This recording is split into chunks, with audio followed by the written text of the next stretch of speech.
Orang yang membaca Al-Quran terbagi menjadi dua macam. Yang pertama, orang yang membacanya saja. Dia tidak mengimani Bapak Ibu. Dia tidak mengimani beritanya. Nah, lalu kemudian dia juga tidak mengamalkan hukum-hukumnya. Nah, maka orang-orang seperti ini adalah orang-orang yang akan dihujat oleh Al-Quran. Banyak orang Bapak Ibu, lihat orang-orang kafir, mereka membaca Quran, mereka tahu maknanya Bapak Ibu, namun mereka tidak mengimani. Maka nanti dia akan dihujat oleh Al-Quran. Tipe orang yang kedua, orang yang membaca Al-Quran sekaligus dia mengimani, lalu kemudian dia mengamalkan. Maka nanti di hari kiamat Al-Quran akan membela orang seperti ini. Paham Bapak Ibu? Sebagaimana Rasulullah SAW bersabda, Al-Qur'anu hujjatul laka aw alaika. Al-Quran dapat membelamu nanti di hari kiamat, atau kalau tidak, Al-Quran akan menjadi musuh buat kalian. Orang yang mahir membaca Al-Quran, maka dia akan berkumpul bersama para malaikat. Masya Allah, luar biasa. Sedangkan orang yang membaca Al-Quran dengan terbata-bata dan merasa kesulitan Bapak Ibu, maka dia mendapatkan dua pahala. Jadi tetap Bapak Ibu, baca Quran mah pasti akan mendapatkan pahala. Bukan berarti orang yang bersama malaikat dia nggak dapat pahala. Tetap dia dapat pahala. Pertama dapat pahala, kedua berkumpul-kumpul bersama malaikat. Sedangkan orang belajar-belajar seperti kita-kita ini dapat dua pahala. Pertama, pahala belajar. Yang kedua, pahala membaca Al-Quran. Khairukum man ta'allamal Quran wa 'allamahu, kata Nabi. Sebaik-baik orang di antara kalian adalah orang yang mempelajari Al-Quran dan mengajarkannya. Jadi Bapak Ibu, barang siapa yang mengikut sertakan anaknya di dalam halakoh-halakoh Quran, ini di musola-musola, di masjid-masjid, ibu antar anak ibu ke masjid untuk baca Al-Quran, maka pahalanya juga untuk ibu. Pahalanya untuk kita Bapak Ibu. Anak kita ngaji di masjid. Makanya anak SMP sekarang mah udahannya ngajinya. Kenapa? Malu. Anak SMA udahan ngajinya karena malu. Padahal zaman kita dulu masih SMA masih ngaji Bapak Ibu. Saya SMA masih ngaji di masjid Bapak Ibu. Masih ngaji.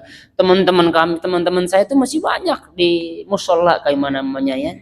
Kalau anak-anak SMP kelasnya beda. Di sini anak-anak SMA, sebelah sana anak-anak SD begitu. Dan sekarang sudah hilang disebabkan karena zaman Bapak Ibu.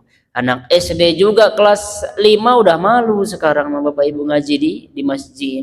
Nah, itu disebabkan tidak adanya dorongan dari orang tua. Perumpamaan orang mukmin yang membaca Al-Quran itu seperti buah utrujah. Buah utrujah itu Bapak Ibu aromanya wangi dan sangat lezat. Nah, itu buah utrujah. Itu untuk siapa? Orang mukmin yang membaca Al-Quran. Sedangkan permisalan orang mukmin yang tidak membaca Al-Quran itu seperti buah kurma. Nggak ada aromanya Bapak Ibu tapi manis. Nah, itu orang mukmin yang tidak membaca Al-Quran. Tidak beraroma namun rasanya manis.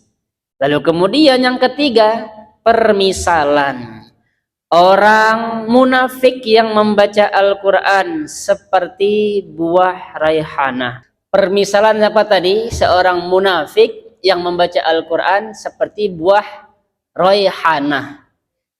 Dia mah wangi, tapi rasanya pahit. Itu orang munafik Bapak Ibu. Lalu kemudian yang terakhir Bapak Ibu, seorang munafik yang tidak membaca Al-Quran. Nah, ini lebih parah lagi. Seperti buah hanzalah.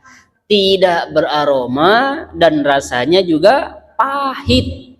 Berarti ada berapa tadi? Ada 4. Pertama, perumpamaan seorang mukmin yang membaca Al-Qur'an seperti buah utruja.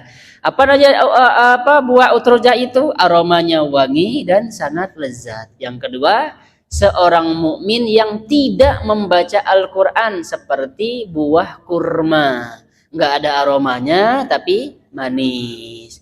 Yang ketiga, orang munafik perumpamaannya permisalan orang munafik yang membaca Al-Qur'an seperti buah royhana, wangi tapi rasanya pahit. Yang keempat, permisalan orang munafik yang tidak membaca Al-Qur'an seperti buah hanzalah, tidak ada aromanya namun rasanya sangat pahit. Itu Bapak Ibu. Makanya alhamdulillah kita orang beriman. Jadi kita baca Quran, permisalan kita sama tadi seperti buah utrujah Bapak Ibu. Ini yang kita harapkan Bapak Ibu. Oke. Satu lagi aja karena ini mah sudah ya. Ini sudah kan waktu itu sering hadis ini muncul. Kita boleh iri dengan dua orang yang diberikan ilmu Al-Quran, dia amalkan. Orang yang punya harta, dia bersedekah. Itu mah boleh ya kita iri.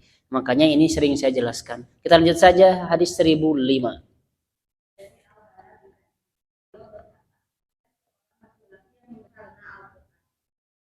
Nah, kisah ini Bapak Ibu menunjukkan kepada kita salah satu karomah yang diberikan Allah kepada para walinya.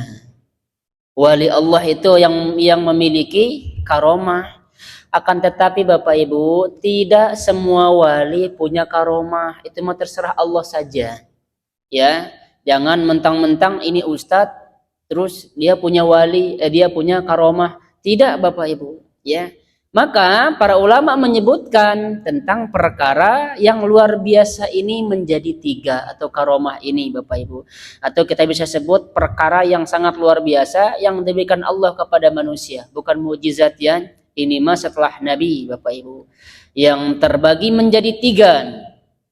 Perkara yang luar biasa sebagai bukti kebenaran seorang Nabi yang kita sebut dengan mukjizat. Lalu kemudian yang kedua, perkara yang luar biasa yang diberikan kepada orang soleh atau manusia selain Nabi, yaitu yang kita sebut dengan karomah yang terjadi pada wali-wali Allah. Yang ketiga, perkara yang terjadi melalui campur tangan setan. Itulah yang dimaksud dengan wali setan. Jangan percaya Bapak Ibu yang demikian. Nah, hadis terakhir itu sudah habis waktunya. Udah habis satu lagi lah mangga silahkan hadis terakhir. Masya Allah, ini hadis terakhir Bapak Ibu ya. Qala Rasulullah sallallahu alaihi wasallam, man qara'a harfan min kitabillahi falahu hasanah wal hasanatu bi'asyri amsalihha. La aqulu alif lam mim harfun walakin alifun harfun wa lamun harfun wa mimun harfun. Jadi barang siapa yang membaca Al-Quran satu huruf kata Rasulullah, maka dia akan mendapatkan satu kebaikan, dan satu kebaikannya itu sama dengan 10 kali lipat.